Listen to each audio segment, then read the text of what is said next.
Hello friends, मेरा नाम doctor Bhanu Saxena है और एक सुप्रीम कोर्ट का एक लैंडमार्क केस है जिसको इस पूरी कंट्री जिस जजमेंट का वेट कर रही थी वो मैं आपके सामने उसको मैं बताना चाहता हूँ। तो केस का जो हेडिंग है वो बहुत आप लोग इसको नोट कर लें। मोहम्मद सिद्दीक मृत है ना, ये डिसीज थे। मोहम्मद सिद्दीक मृत थ्रू विधिक प्रतिनिधि वर्सेस महंत सुरेश दास। इस केस को हम बाबरी मस्जिद केस के नाम से भी, राम जन्मभूमि बाबरी मस्जिद विवाद के नाम से भी इस केस को हम जानते हैं। और 9 नवंबर 2019 को माननीय सुप्रीम कोर्ट ने इस केस में फाइनल अपना वर्डिक्ट सुनाया और उस वर्डिक्ट के थ्रू इस बात को क्लियर कर दिया कि वहां पर जो वो भूमि है वो हिंदुओं की आस्था के अनुसार उसको राम जन्मभूमि कंसिडर किया जाएगा। तो चलिए एक एक करके इस केस को समझते हैं हम लोग। इस केस से क्या इंग्रेडिएंट्स थे, इसमें क्या क्या इश्यूज थे सुप्रीम कोर्ट के सामने और इसमें क्या क्या हुआ। तो जैसा कि मैंने आप लोगों को बताया कि केस का हेडिंग है मोहम्मद सिद्दीक मृत थ्रू लीगल रिप्रेजेंटेटिव वर्सेस महंत सुरेश दास। ये केस 9 नवंबर 2019 को सुप्रीम कोर्ट के द्वारा सुनाया गया। इस केस में इलाहाबाद उच्च न्यायालय ने जो जजमेंट सुनाया था जिसमें तीनों पक्षकार जो थे उनको 1/3 इक्वल लैंड जो थी वो डिस्ट्रीब्यूट की थी, उसको भी एज ए अपील सुना। और इस केस में कई ऐसे सुप्रीम कोर्ट के सामने डिफरेंट अपील्स थी और कई ऐसे टाइम बार्ड केसेस थे जिनको सुप्रीम कोर्ट ने एक साथ इनकलकेट किया और सभी प्रकार के प्रश्नों का जवाब देते हुए ये वर्डिक्ट सुनाया। तो इसको इसमें ये जो केस था इसको कॉन्स्टिट्यूशनल बेंच ने इस केस को फाइनली डिसाइड किया और उस कॉन्स्टिट्यूशनल बेंच में जो हमारे जस्टिस थे वो थे chief justice of India Ranjan Gogoi, justice S A. Bobde, justice D Y. Chandrachud, justice Ashok Bhushan and justice S. Abdul Nazeer. ये 5 जजेस की कॉन्स्टिट्यूशनल बेंच ने इस केस को डिसाइड किया। इस केस को समझना थोड़ा कॉम्प्लिकेटेड है क्योंकि इस केस में कई प्रकार की टेक्निकलिटीज इन्वॉल्व थी। अब इसमें सुप्रीम कोर्ट के सामने जो क्वेश्चंस थे वो ये थे कि क्या ये जो विवादित भूमि है क्या ये हिंदुओं की आस्था का प्रतीक है, क्या ये मस्जिद थी, क्या मुस्लिम नॉर्म्स के हिसाब से उसको मस्जिद कंसिडर किया जा सकता है, क्या वहां नमाज पढ़ी जाती थी, क्या हिंदुओं की उस भूमि पर पूजा अर्चना की जाती थी, मूर्ति जो स्थापित की गई है वो मूर्ति कब स्थापित की। हिस्टोरिकल फैक्ट्स भी इसमें सुप्रीम कोर्ट ने कंसीडर किए क्योंकि ऐसा कहा जाता है कि 12वीं सदी में भगवान विष्णु के रूप में जो श्री राम अवतरित हुए और उनको मूर्ति का रूप देके 12वीं सदी से उनकी पूजा हो रही थी। बाबर के समय 1528 में बाबर ने उसी मंदिर को तोड़कर उस पर बाबरी मस्जिद का निर्माण करवा दिया। ब्रिटिश टाइम पे भी ये एक डिस्प्यूटेड लैंड रही है। ब्रिटिश टाइम पे भी जो है वो 1935 में एक बार इस बाबरी मस्जिद को तोड़ने का प्रयास किया था जिसको ब्रिटिश गवर्नमेंट ने उसको रिकंस्ट्रक्ट करवा के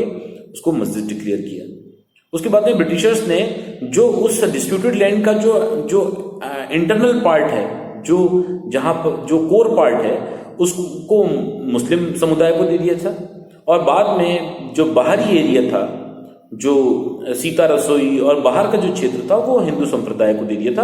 और उन्होंने उसके बीच में एक दीवार बना दी थी ताकि किसी प्रकार का कोई डिस्प्यूट उस पर ना हो। अब यहां पर एक बात आती है कि 1949 में वो जो बाबरी मस्जिद थी जिसमें 3 गुंबद थे उसमें से बीच वाले गुंबद पे एक दिन कुछ लोगों ने वहां पे मूर्ति को स्थापित कर दिया। अब सुप्रीम कोर्ट के सामने ये भी एक हिस्टोरिकल जो फैक्ट्स भी सुप्रीम कोर्ट को कवर करने थे कि 12वीं सदी में क्या वहां पर हिंदू धर्म के अनुसार क्या उस मंदिर के कोई अवशेष मिलते हैं, क्या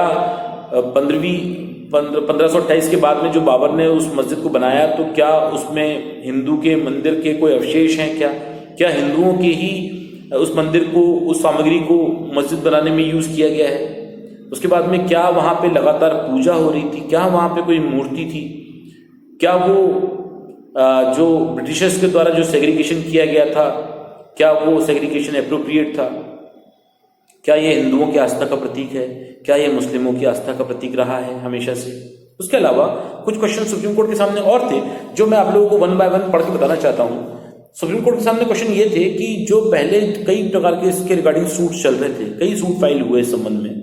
मूर्ति पूजा के अधिकार को लेकर, प्रबंधन को लेकर उस डिस्प्यूटेड लैंड के। तो सुप्रीम कोर्ट के सामने पहला जो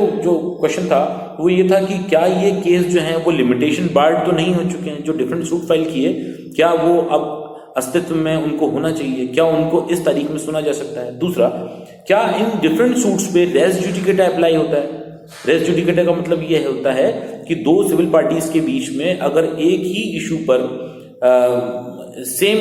सब्जेक्ट मैटर पे एक से ज्यादा सूट फाइल नहीं करेंगे तो डिफरेंट सूट कैसे फाइल किए जा सकते हैं डिफरेंट रीजन्स में। तो क्या ये लिमिटेशन बार्ड है, क्या इस पे रेस जुडिकेटा अप्लाई होगा। इसके बाद में और क्या ये विवादित स्थल कभी मंदिर रहा, उसके हिस्टोरिकल इवोल्यूशन, क्या ये बाबर के जो कमांडर थे मीर, उसने बाबरी मस्जिद में मंदिर को कन्वर्ट किया, क्या ये मंदिरों के अवशेष को जोड़कर ही मस्जिद बनाई थी, क्या विवादित जन्मभूमि को श्री राम जन्मभूमि या मूर्ति पूजा के लिए खोल देना चाहिए, क्या रामलला विराजमान, ये बात को सुनिएगा, क्या श्री रामलला विराजमान, रामलला की जो मूर्ति है क्या वो मूर्ति एक विधिक व्यक्ति है, क्या रामलला जन्मभूमि या राम जन्मभूमि, क्या ये भूमि विधिक व्यक्ति कंसिडर की जा सकती है। उसके अलावा निर्मोही अखाड़ा जो था, एक बात लगाया गया था निर्मोही अखाड़े के द्वारा भी, तो क्या निर्मोही अखाड़े को पूजा और प्रबंधन में किसी प्रकार का अधिकार दिया जाना चाहिए, तो इसको भी मैं आपको समझाऊंगा। क्या 23 दिसंबर 1949 को बीच वाले गुंबद में जो मूर्ति स्थापित की, क्या उससे पहले वो मस्जिद थी। क्या 6 दिसंबर 1992 को जो बाबरी मस्जिद जो गुंबद थे उनको ढहा दिया गया, तो क्या उससे पहले मुस्लिम समुदाय के अनुसार क्या वहां नमाज अदा की जाती थी, और क्या ऐसी प्रीमाइसेस को हम मस्जिद कह सकते हैं। क्या जो माननीय इलाहाबाद हाईकोर्ट के द्वारा जो श्री रामलला की मूर्ति सुन्नी सेंट्रल वक्फ बोर्ड और निर्मोही अखाड़े के बीच में जो इलाहाबाद उच्च न्यायालय ने इन्हें बराबर हिस्सा विवादित भूमि पर जो दिया था, क्या वो उचित है। क्या सभी वाद जो लगाए गए हैं उनमें से कुछ या सभी विवादित भूमि का कब्जा लेने, उस पर पूजा एवं प्रबंध या नमाज अदा करने का अधिकार रखते हैं। इतने सारे टेक्निकल क्वेश्चन हमारे माननीय सुप्रीम कोर्ट के सामने थे। अब इस केस में एक और टेक्निकलिटी ये थी कि इस केस में जो 5 जो इंपॉर्टेंट सूट फाइल हुए जो जजमेंट में हमको पढ़ने को मिलते हैं, तो हमको उसको भी समझना पड़ेगा। तो जो सबसे पहला जो सूट फाइल किया गया 1950 में फाइल किया गया, 1950 में गोपाल सिंह विशारद ने फैजाबाद में मंदिर में मूर्ति पूजा के अधिकार को लेकर ये सूट फाइल किया। और इस केस में जो फैजाबाद कोर्ट था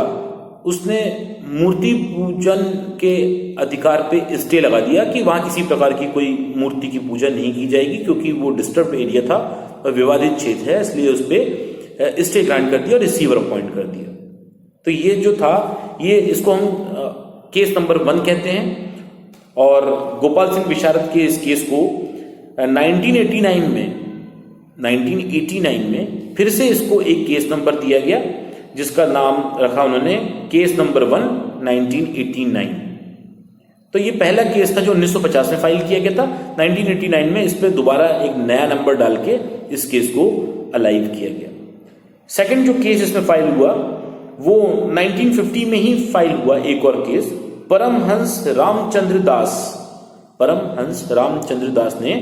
फैजाबाद में मूर्ति पूजा को लेकर एक और सूट फाइल किया।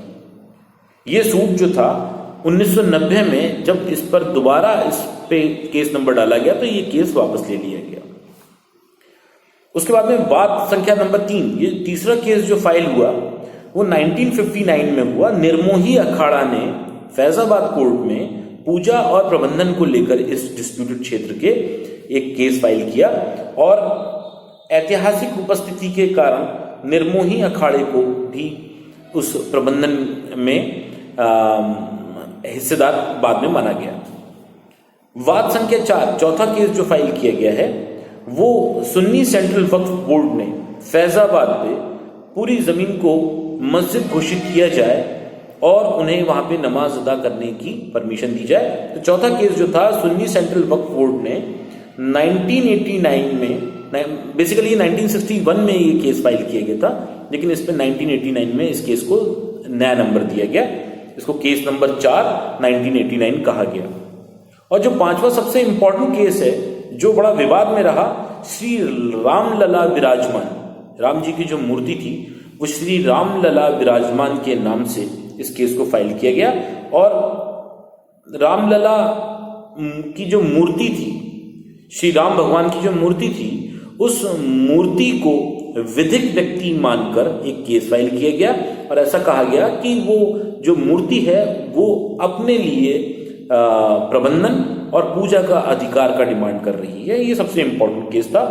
और ये इसको वाद संख्या 5 कहा गया। तो ये जो 5 केसेस फाइल किए गए, पहला गोपाल सिंह विशारद फैजाबाद में फाइल किया गया, दूसरा केस जो था परमहंस रामचंद्र दास फैजाबाद में फाइल किया गया, तीसरा केस जो था निर्मोही अखाड़ा फैजाबाद में पूजा प्रबंधन के लिए फाइल किया गया, चौथा केस जो था सुन्नी सेंट्रल वक्फ बोर्ड ने फैजाबाद में फाइल किया, और पांचवा केस जो है वो श्री रामलला विराजमान, रामलला की मूर्ति के द्वारा ये केस जो था ये फैजाबाद जो अयोध्या में, इसको जो हम अयोध्या हो गई है, अयोध्या में इसको केस को फाइल किया गया। अब जो सुप्रीम कोर्ट का जो फाइनल वर्डिक्ट है, अब आपको समझ में आएगा केस नंबर 1, 2, 3, 4। तो सुप्रीम कोर्ट ने अपने वर्डिक्ट में ये बात जो कही है वो ये है, उन्होंने कहा कि ये जो श्री राम जन्मभूमि है इस पर शुरू से मंदिर रहा और इसलिए ये हिंदुओं की आस्था का स्थान प्रारंभ से माना उसको। और वाद संख्या 5 मतलब श्री रामलला विराजमान, वाद संख्या 5 में वादी क्रमांक 1 जो रामलला की मूर्ति है उसे विधिक व्यक्ति मानते हुए उनके पक्ष में निर्णय दिया और ऐसा कहा केंद्र सरकार से कि अयोध्या का ये जो क्षेत्र है, अयोध्या के इस क्षेत्र को अयोध्या क्षेत्र का अर्जन अधिनियम 1993, इसमें जो केंद्र सरकार जो है इसको इस भूमि का अधिग्रहण करे और अधिग्रहण करने के साथ ही वहां पर एक रिसीवर अपॉइंट कर दे और 3 महीने के अंदर एक ऐसा न्यास, ऐसा ट्रस्ट एस्टेब्लिश करे जो वाद संख्या 5